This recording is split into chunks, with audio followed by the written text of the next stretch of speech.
there doesn't have to be the things that you're like, well, I just do this, but I hate it because I have to. I mean, like taxes, yes, but beyond Yeah. taxes, everything can be adjusted Right. to meet your energy, to meet your lifestyle, to meet your business model.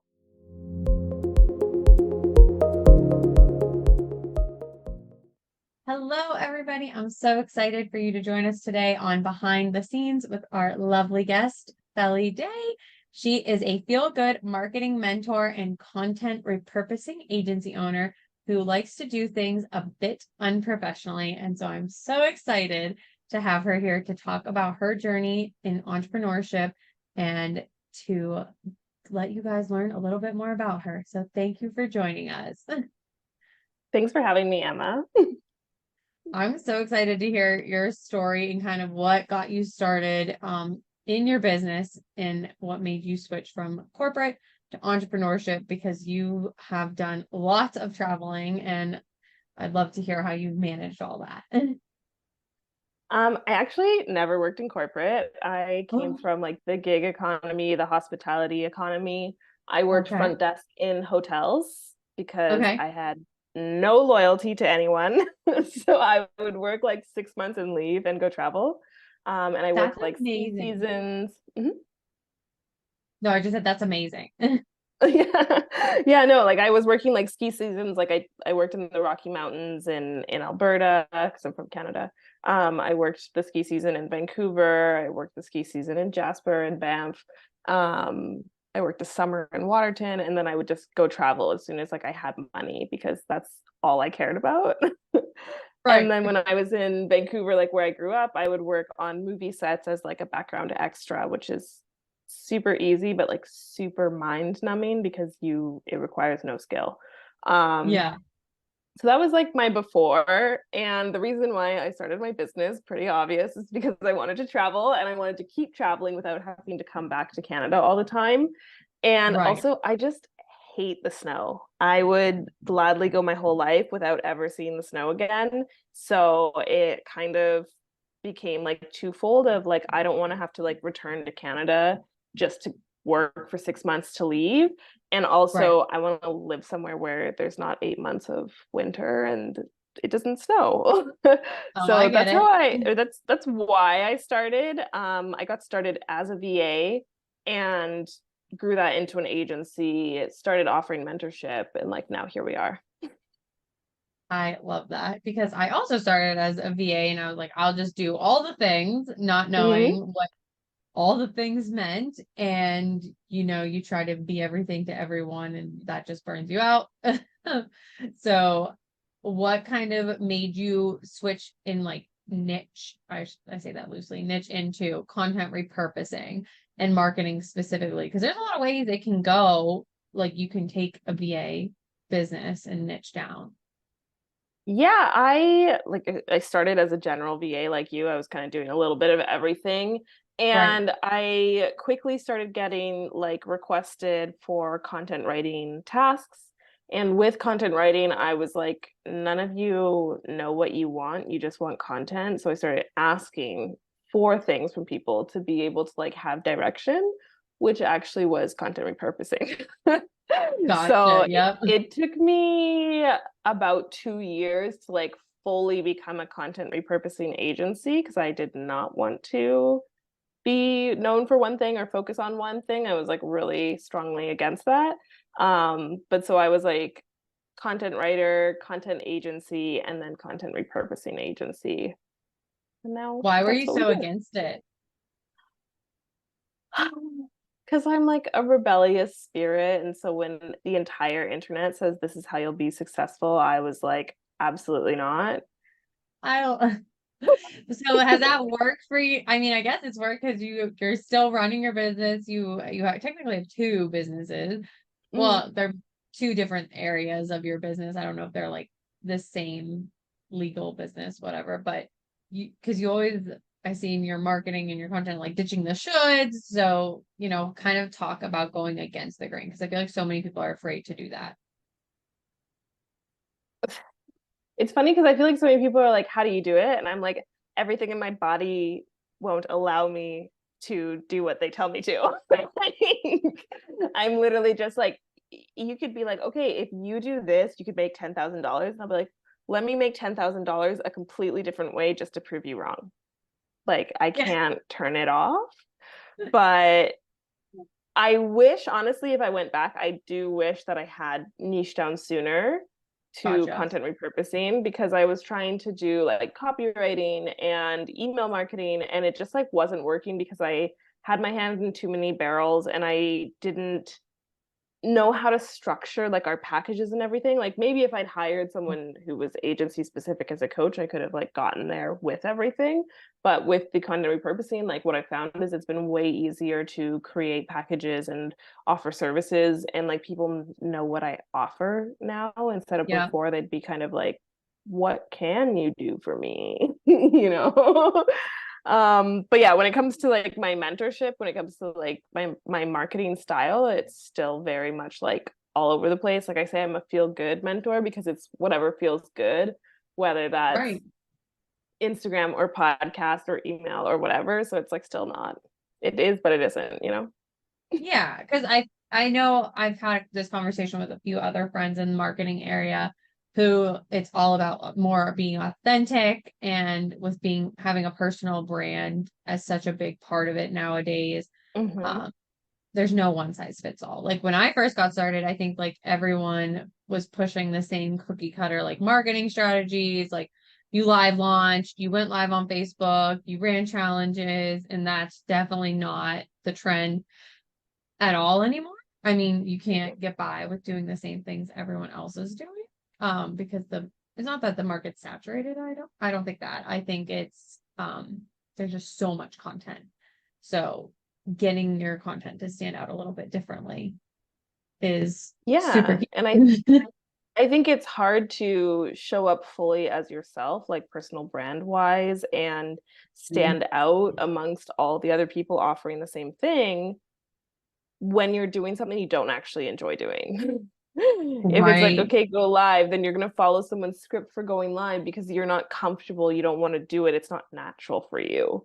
And same, like Right. if you're trying to live launch all those same all the time, like through emails, like you might be using templates and it's not your voice because it's not your expertise, it's not what you're comfortable with, you don't necessarily like deep ingrained know what you're doing, you're just like copy pasting someone else's strategy, and that never works. Yeah. Yeah. No, people can sense that inauthenticity, Mm. and it's it's very obvious. I always like, I can't stand seeing like the coaches that are like, just do what I do and you'll be successful. I'm like, if that was really the case, then there wouldn't be so much variation. Like even in like, I'm in the systems world, everyone's like, oh, what's the best this? I'm like, well, it depends on your needs and your business and who you are and what you want. Because if there was like the best of the best, there wouldn't be so much competition or like Mhm. different styles. So I love that you kind of like coined this term of feel good marketing, because I think that that probably speaks to your ideal audience of, they don't want to be cookie cutter. Mhm. And they want to But feel good, they're tired of hating it, they're tired of forcing it. yeah, can you talk a little bit about the different styles that you see like people running with that maybe aren't as talked about, it right now, like marketing styles that aren't just the typical things we see every day? I mean, I think one that is getting bigger and bigger for Instagram, especially, is the 9 grid, where you have basically Mhm. your Instagram set up like a website homepage where you have 9 posts that they all like look really pretty together, but they basically give the summary of your information. And then whether you have your bio as a regular bio and you're active on video and don't put it on your grid, or you're active on stories, but some people even have their 9 grid like a website, like a holding page, so they can be searched. And then it's like, check out my website or join my email list or check out my Facebook group because that's where I'm active. So I think people Gotcha. are giving up on the platforms they hate and like keeping those Yeah. profiles, because Yeah. everyone, like I can't speak for everyone, but like most people I know, if you're like, okay, check out this girl, they're going to go on Instagram to look you up. So like keeping Yep. that presence even if you're not active on there, but being like, okay, come find me where I am active so you don't lose the person completely. Right, Um, right. yeah, and then I would say I think people are getting way back into Pinterest and blogging, which is funny because I know a lot of people say like blogging is dead, blogging is nothing. And then it's like there's all these SEO experts that are like, no, blogging will never die. Google is huge. No, Like yeah. TikTok and Instagram are getting into SEO. So I think blogging and Pinterest, like we're going to see a big shift back to that come 2024. Well, that makes me feel good. I don't have a blog up yet, but I have definitely been keeping up with my Pinterest. So that makes me feel pretty good to hear that. I mean, those are like the long-standing ones. They just aren't, Mm-hmm. they don't, they take, I feel like, more effort to get started, and require more of a strategy where people got like instant traction on TikTok and Instagram. So they just went with it and they didn't think through like the whole SEO piece or longevity or, is this even sustainable to like keep running this because you have to pump out so much every day. Um, so I think that's really interesting, those two trends, especially because I haven't heard the 9 grid one in a while. I know I saw a lot of people doing it at the beginning of the year, and then I've seen a few, or people just not posting. They just like have stopped posting, and I Mm-hmm. guess they're just doing reels and stories. Yeah, some people like have their 9 grid, but they're still active through reels and stories and just don't share it to the feed so it doesn't like mess up your feed. Right, And so that keeps people coming in because the reels are pushed like mostly to not your audience. And then they're right. active on stories. Some people have it set up like a web page and they're like, come find me over here instead of using it. But I know like with my clients, especially, the reason they love the 9 grid is because it takes off the pressure of being on Instagram when they never wanted to be on Instagram, but thought it was the only way. I like that. That makes me think. I'm like, oh, I haven't thought about that one in a while. But it's fun to just like hear new strategies or different strategies because sometimes you only see what's being The same thing. pushed.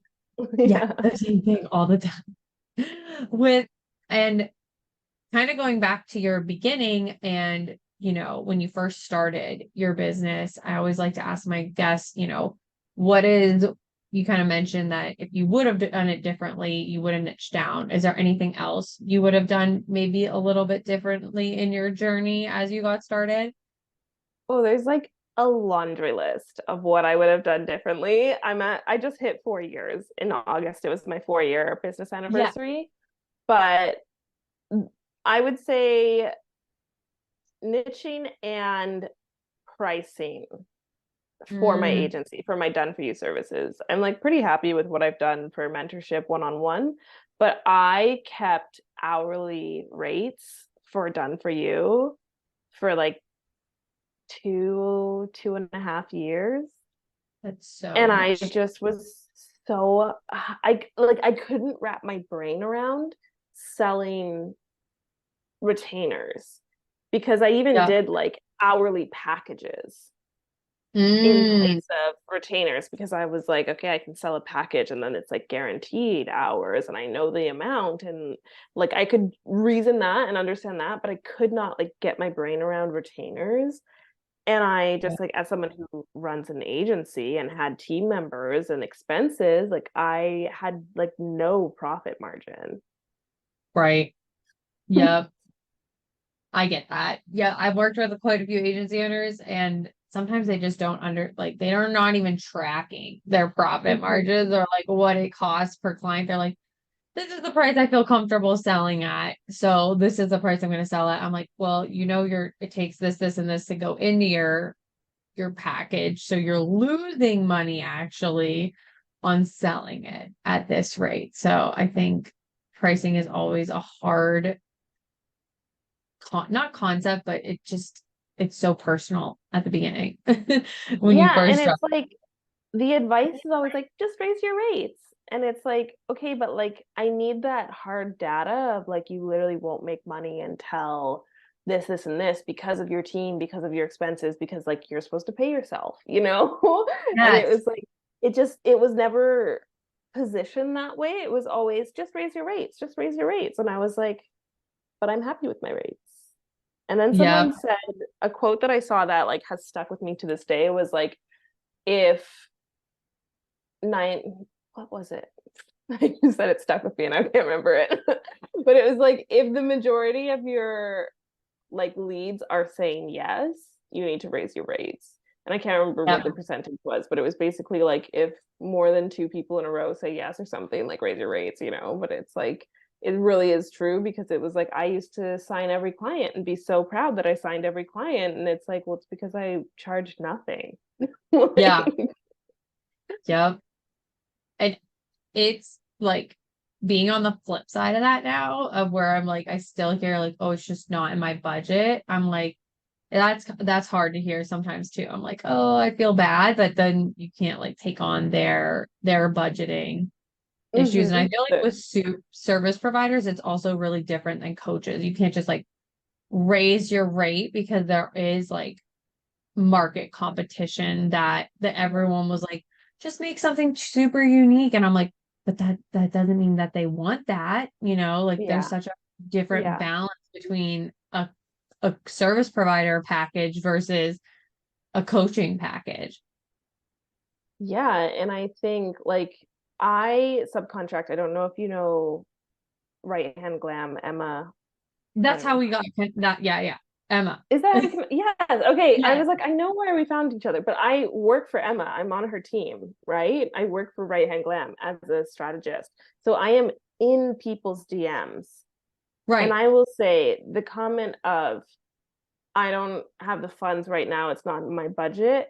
Those people will come back Yeah. because they know your worth versus the one that's like, oh, it's expensive. Like, then they're going to go hire someone who's cheaper and then they'll come back because they're like, whoa, it didn't work, you know?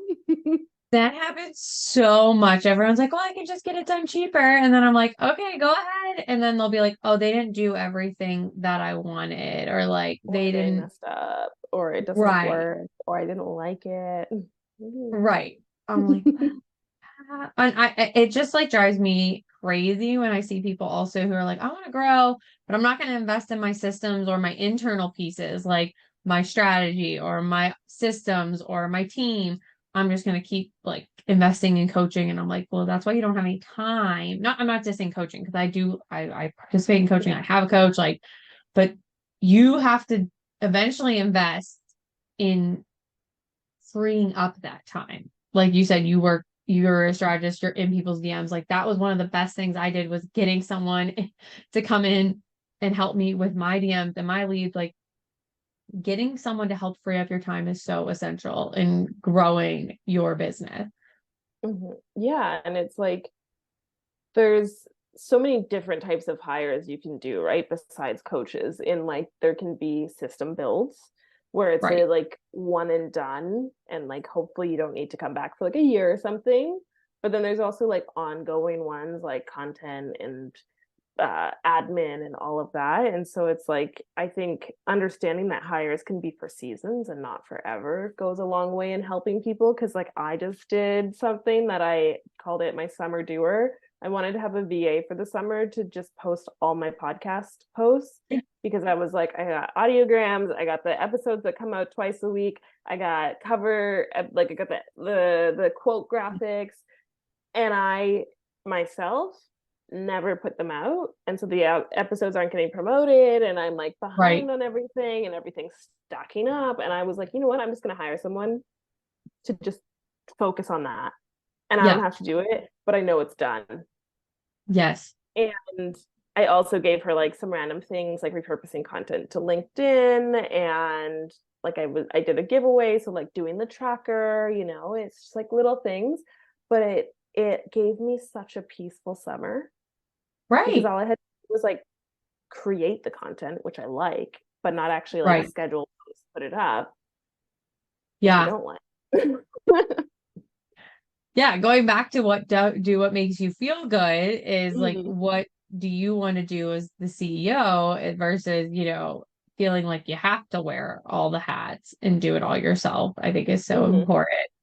And would you, I want to go off of that for you when as you grow your team and you're growing your agency, kind of like what are some struggles in that area? Because I know a lot of people watching and in my audience, it's sometimes it's hard for them to hire, or they like find that as a mental hurdle of like trying to delegate certain tasks that they feel like they have to do. I mean, did you kind of like deal with that when you were building out the team, or like being able to let go and being able to delegate? I feel like is something we struggle with as entrepreneurs sometimes, because we it's hard to let go sometimes, I think is Yeah, where I'm. yeah, no. And I remember like when I first was a VA, the amount of times I had conversations with people of like, you hired me, now let Mhm. it go. Like, you Yeah, hired me to do a job and you keep like going in before I wake up and like doing everything and then being like, yep, oh, I just did it myself. Like, no, you hired me, like let me do it. But so I think there's like the mindset aspect of you have to actually be ready to give yeah, that to someone else, whether you need to like work on your ability to trust other people, work on your ability to let go of control. But that's really, really big for outsourcing, of course, Slack notifications. um, but also like finding the right person, you know. But mm, I think like a belief I have is that I'm not the best in the industry. Like right. I am I'm really good at my job. Like I'm really good at content Huh. repurposing, you know, but I'm not the best video editor. I'm not the best writer that ever existed. I also get fairy brain and don't like to do the same task 200 times. So while I prefer, like what I do now is I like get to do the strategy and then I let my team do the creation and then I review it and be like the editing. So I like Mhm. made it so that I could keep my hands on it. So it's not fully under my Yeah, control, but it's not all on me. And it's yeah, way better than if it was all on me because my time is freed up, because I don't have to create for 5 clients, you know, videos and content and schedule everything and do the back and forth conversations. And so it's like it can be like that too, that it's actually hurting your business trying to do it all yourself, because how many things are falling through the cracks because you're trying to do it all yourself? How many things are just like not up to par because you're not an expert in it? Like you don't want to hire right. someone else, like there's always like yeah, you can Yes, I think that's outsource. such a good point of it. You're hurting yourself, and that's what people don't see it from that perspective. They I see it two ways with clients, because I hear the same comments of like things are falling through the cracks. I'm like, well, are you delegating? How are you delegating? Because I hear that so much with like business owners are like, well, I hired and it didn't go well. I'm like, well, did you give them adequate time? Did you give them adequate instructions? Like, you definitely want to self-reflect before you put, like, I think I see it so often, and as someone who was a VA, I feel like it's easier for us to see where um it it's quick to blame the VA without like taking a look at like, Responsibility. who am I as a leader and who am I as like a CEO, like a delegator in that role? Like, am I doing my best? So like, is there equal blame there, which I don't see, or I see that Yeah, being the problem. and I think something that takes time, which not a lot of people want to take the time for, but it'll change your hiring game 100%, is having SOPs, is having processes written out. And I don't mean Right, like this is how you log into my Kartra and this is how you set up an email. I mean like this is what I expect from you when you're working right, from me. Like for my agency, I have guidelines. Like, this is what I expect from the content. I expect you to respond when I send you a message. I expect you to deliver on time. I expect the content to be in this format. Like I like have literal right, examples. Like this is how I want it delivered to me. But I also right. have like I want the content to hit on different points. If you're repurposing one piece of content into 10, I don't want it to be hard sales for 10 posts. I want like some nurture, some education, some like a little bit of virality, maybe, you know? And so it's like I Yeah, have all of those of like what I expect from my team members. And every team member that I hire is like this is amazing, you know? And I'm just like, yeah, because I know what it's like to come into a business that's just like, go. And you're like, where? Yep, yep. It's like go where like found as like as I hire more people, it's a balance of giving them the instruction, but also giving them the responsibility of like taking ownership. Because if I don't give them ownership or let them feel creative in the role or like have some, say so, they feel like Mothered. not unhappy, but yeah, they're not important or valued. And I'm like, Mm-hmm. well, no, I want your personal input because if it didn't require personal input, we could just run it through AI or some system or software. Like I want you for your brain and the unique perspective that you bring, but there's also, like you said, the guidelines that your company needs to have. And some people just hire without any of those guidelines whatsoever. And it's like no one wants to be micromanaged, but they Right. also are not brain readers. Right. So like where's the in between? Right.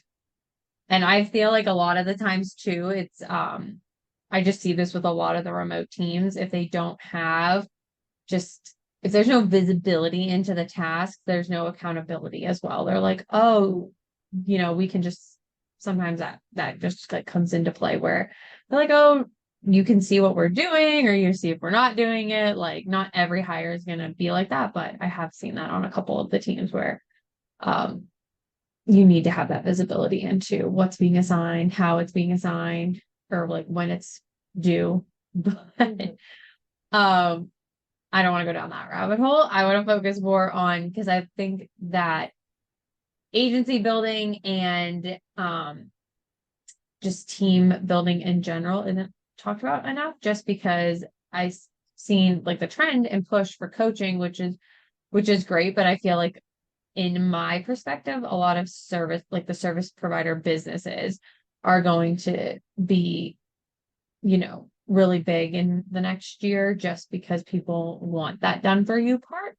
So as someone who comes in as a content repurposer and you said like, we come in and we have our process. So how does that kind of work if they have SOPs or if they don't? I guess it works. Does it work better if they don't have the SOPs already in place or, kind of talking about that piece? I think this is going to be really specific, like the service provider to service provider, because Yeah. my service is a higher level service for higher level coaches.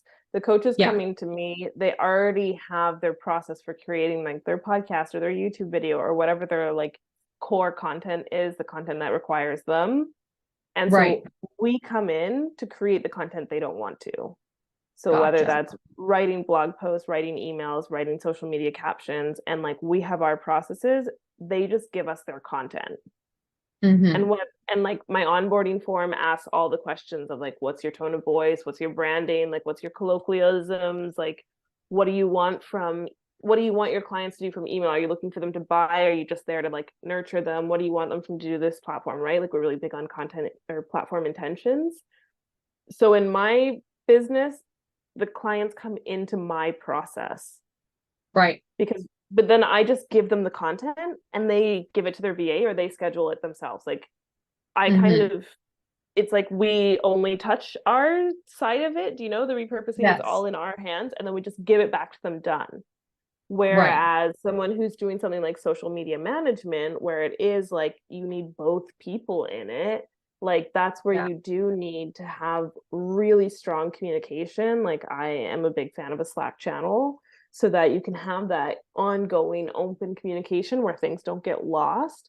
Because if you like when you're doing social media management, the business can't just hand it all off to the social media manager. The business still needs to show up on their stories, like approve the Mm-hmm. content you're creating, give direction, right? And so that's one that like does need more back and forth than mine does. Mine just needs you to review the content I send you and tell me if you have any edits. Right. Right. That makes sense. And I feel like you said, it's very service provider based because I do stuff where it's better if you don't have SOPs or you just have Yeah. like a little bit of SOPs. and like we'll come in and make them for you. So it really depends on the type of service providers, but I think that sometimes is hard, or not hard, but I just see different clients really confused about that. Like, do you follow my process? Do I follow your, like, I think that sometimes they struggle with that. They're like, oh, Yeah. I didn't know I could find someone. But I feel like that adds to the value of the services you provide, because they don't have to create that process themselves. Yeah, but I feel like in the case where people are like, do I follow yours? Do you follow mine? Like, then it really speaks to the service provider also like being a strategist, being an expert, and like being able to bounce ideas off of them of like, okay, you have this process, but this is why this way might be better. And this is Hmm. why like we should adjust this and this, like, like, okay, we'll take yours and make it better.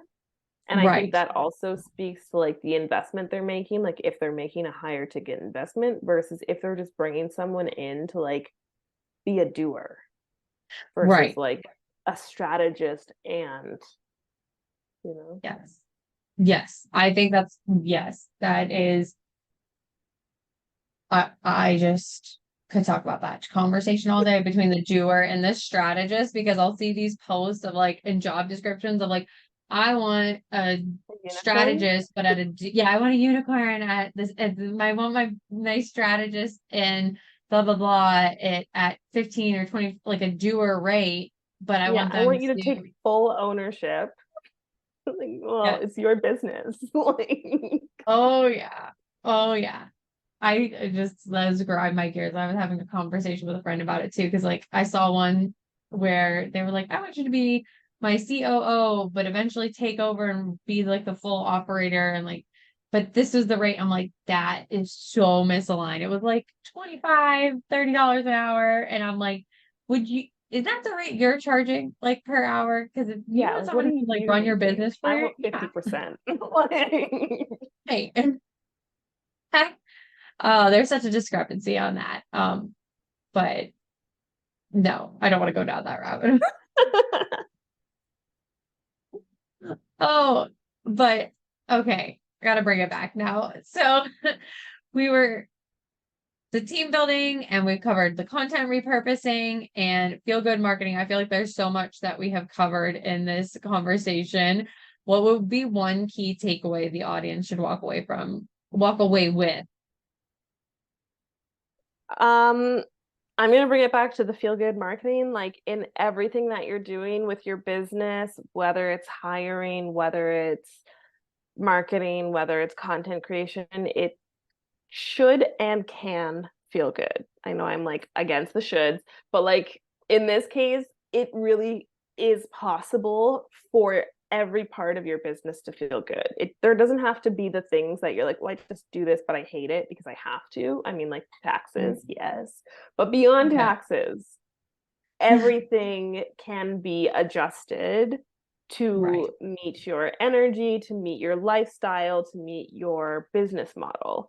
And if there's parts of your business that you're like, I don't feel that at all, then it's time for some reflection.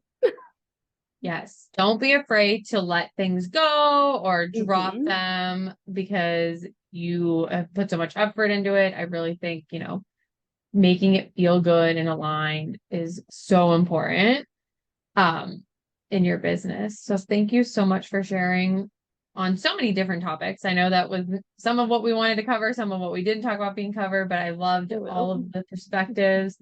And if you are interested in following Felly, I have all her links below, and her PR pitch guide will be linked down below, because that's a marketing strategy we didn't even get to cover, but yeah. Okay, but all the things will be linked down below, so you can give her a follow and look through her podcast as well.